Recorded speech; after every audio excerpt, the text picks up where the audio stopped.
Wikipédia bannit 7 contributeurs qui trompaient l'encyclopédie pour favoriser Éric Zemmour. La guerre de l'information c'est un truc ancestral, même au temps des rois, même avant, qui essayait d'empoisonner le puits, de remodeler la réalité, de remodeler l'histoire, un peu quelques faits divers, par des petits mots un peu à gauche à droite, d'adoucir à gauche à droite.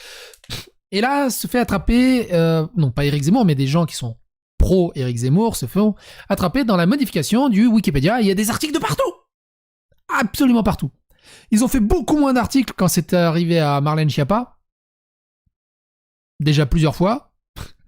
Et évidemment, Wikipédia, pour ceux qui ne connaissent pas, mais je pense que tout le monde connaît, est une encyclopédie libre qui peuvent être alimentées par tout le monde. C'est une des meilleures choses qui peut arriver à la planète pour tout le travail encyclopédique. Mais comme elle est libre, elle est massive, mais comme elle est libre, elle peut être soumise à modification par des gens mal intentionnés ou en manque de neutralité. Et beaucoup de gens font des petites blagounettes et d'autres, évidemment, dans un calcul de jeu politique, dans un calcul de jeu idéologique, vont aller changer des pages à gauche à droite et là, ça pose un énorme problème. Alors, il y a des gens qui veillent au grain, mais pas assez. Si bien même qu'on l'avait déjà vu, le cofondateur même de Wikipédia a dit qu'il était intoxiqué et complètement gangréné par des gens trop politisés qui veillent au grain pour voir quel article mieux pas référencé, mais mieux écrire dans le bon sens pour que ça corresponde mieux à leur idéologie et plutôt écrire des choses beaucoup plus négatives pour ceux qui sont contre cette idéologie. On va faire un petit tour de tout ça.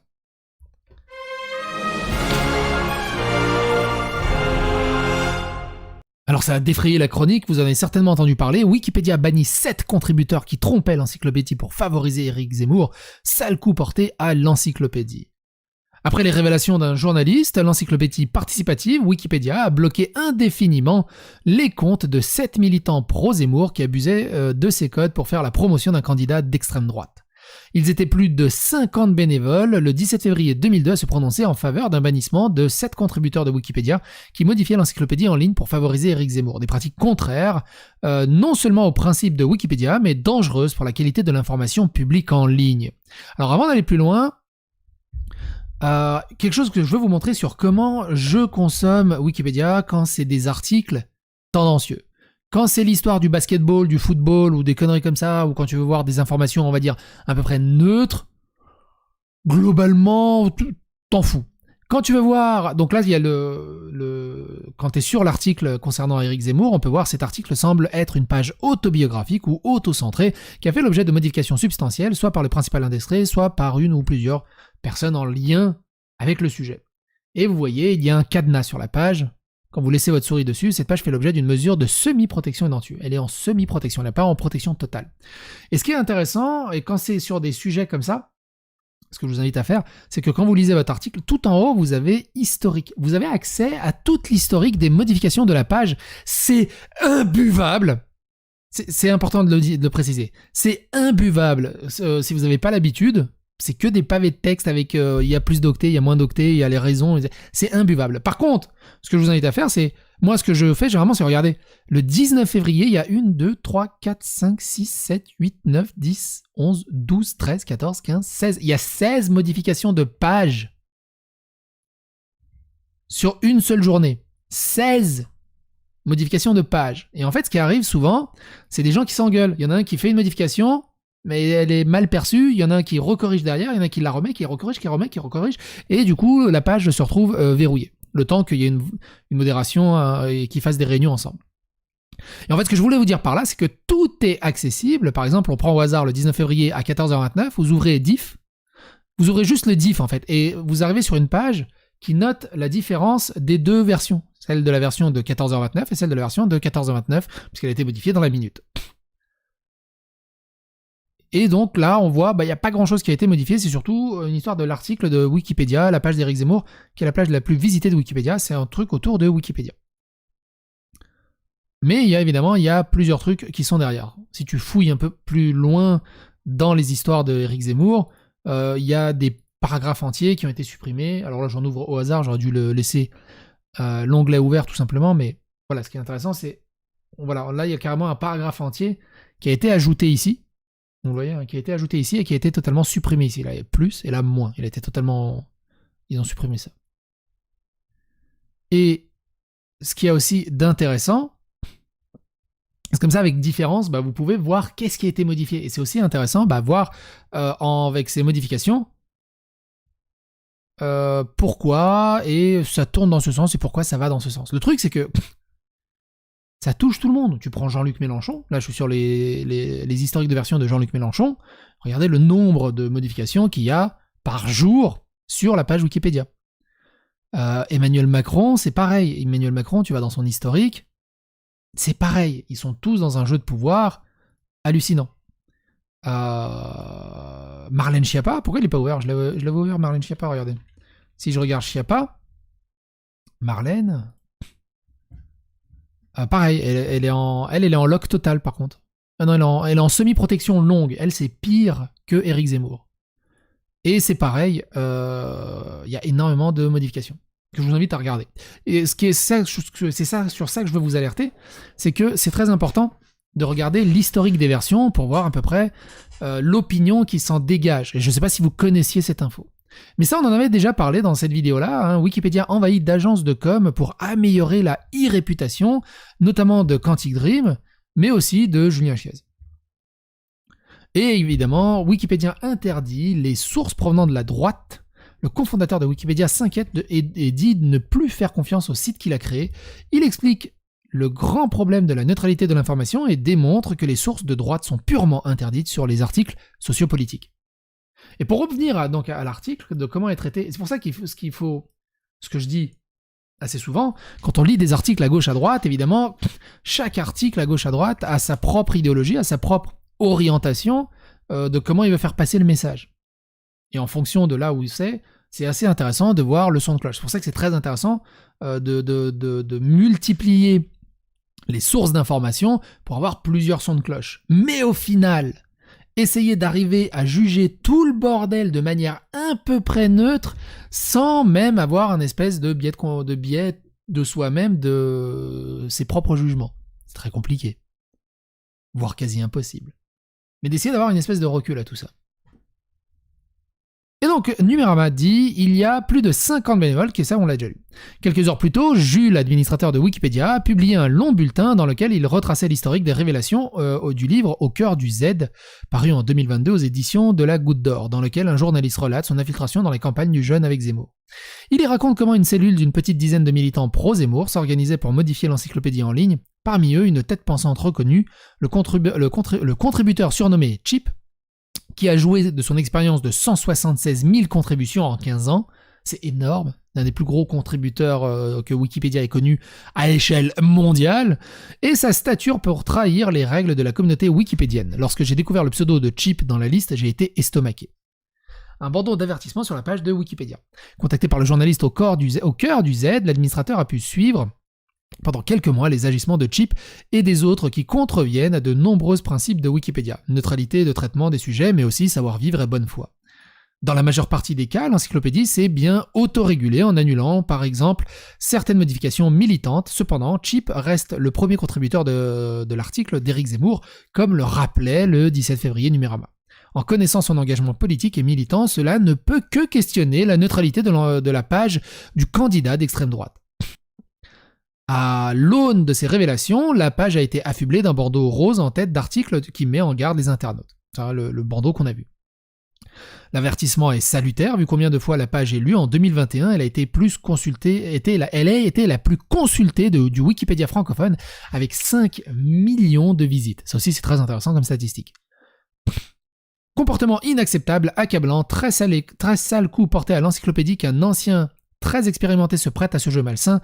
Les réactions des bénévoles vont toutes dans le même sens. La communauté de Wikipédia agit rapidement pour émettre des sanctions en proposant parfois le blocage, mais souvent directement le bannissement des 7 personnes concernées. Cet utilisateur est actuellement bloqué, peut-on lire sur l'historique de modification de Chip. La durée indiquée est indéfiniment. La réaction du camp de Zemmour. Samuel Lafont a vivement critiqué cette décision sur Twitter, niant la subjectivité militante de Chip.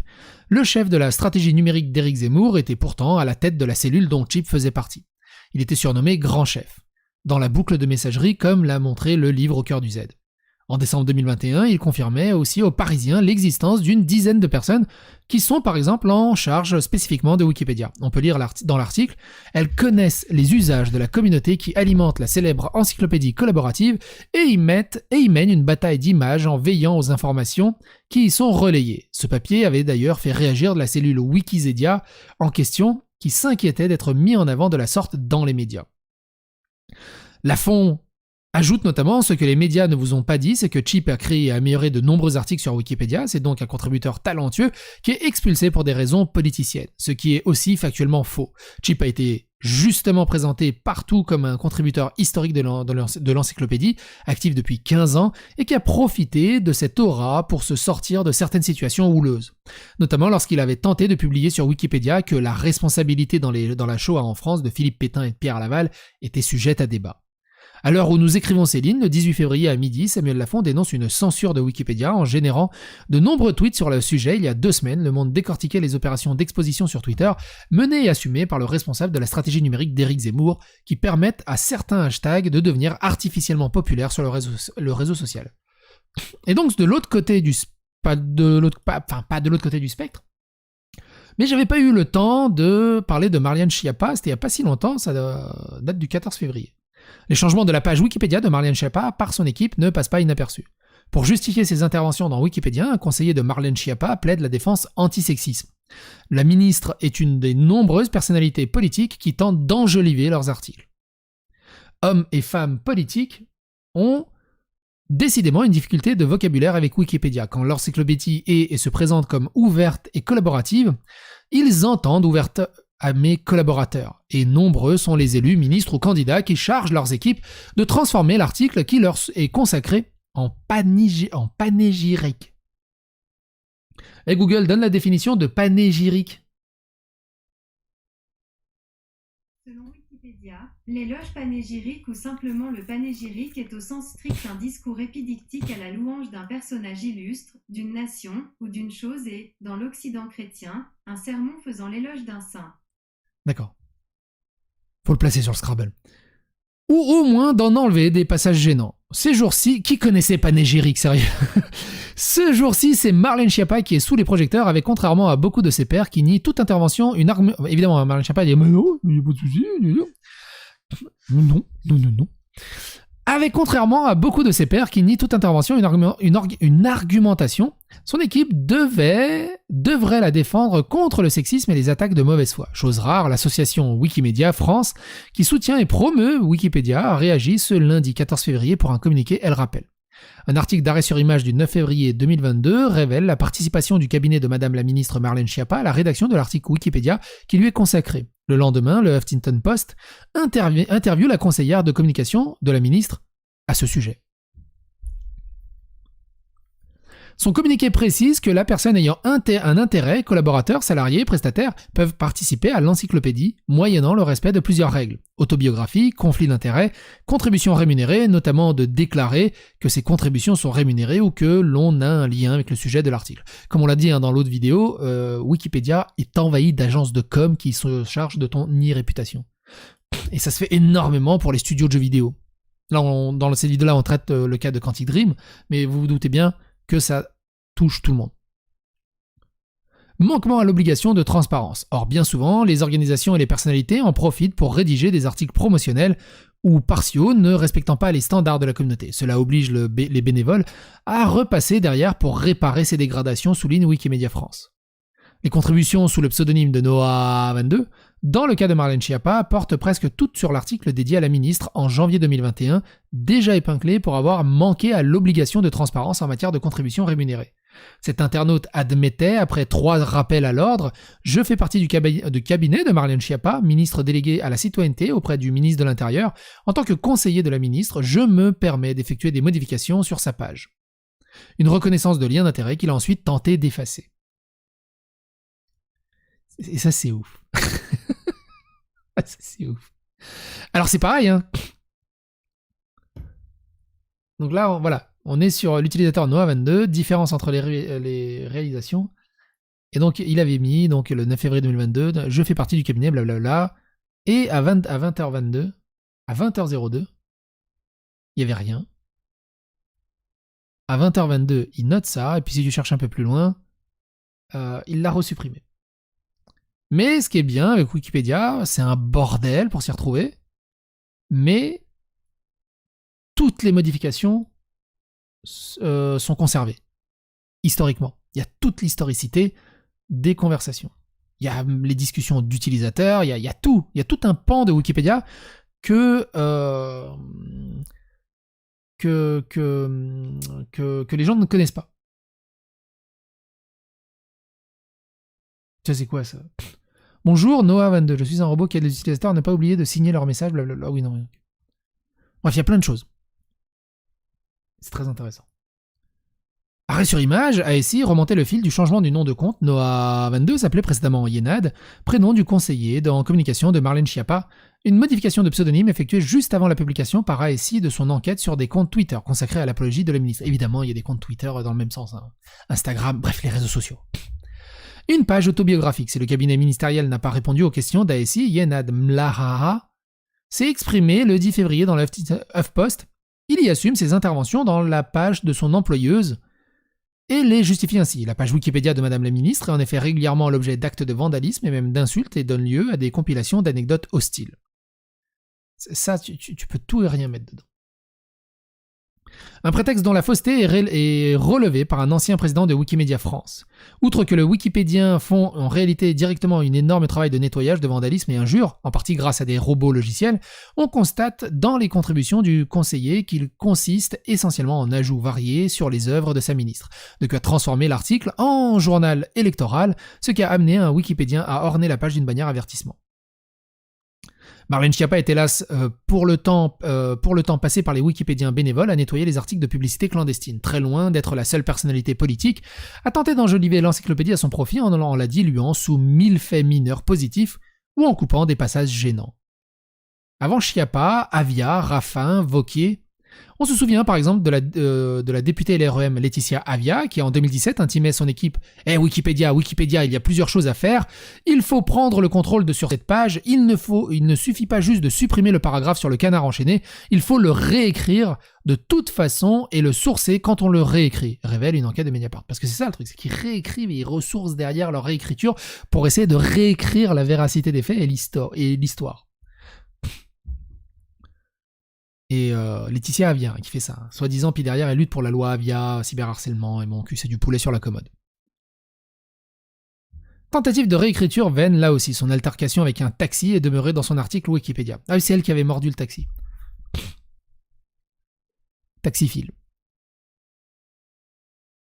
Un autre député LREM, Pierre-Alain Raffan, a manifestement tenté de supprimer à plusieurs reprises de 2018 à 2020 les mentions sur ses liens avec l'Azerbaïdjan, caviardage rejeté par des Wikipédia vigilants. Un autre exemple encore, la page Wikipédia de Laurent Wauquiez a fait l'objet d'interventions bien particulières, toute à sa gloire, relevée en 2021, rue 89, Lyon. Les mentions du discours du président de région à des élèves, où il parlait du bullshit que je peux sortir sur un plateau médiatique, et coupé des ajouts sur l'excellence de sa région, sur l'excellence de sa gestion menée. Mais le manque de discrétion de ces interventions leur vaut d'être repérés puis supprimés.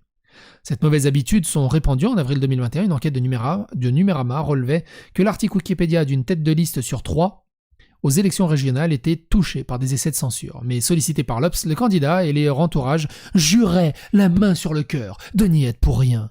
Sans doute la faute à des fans hyperactifs. Excellent article hein, sur l'Obs avec une très bonne conclusion là-dessus. On devrait faire comme les Romains. Les Romains y juraient sur leurs testicules.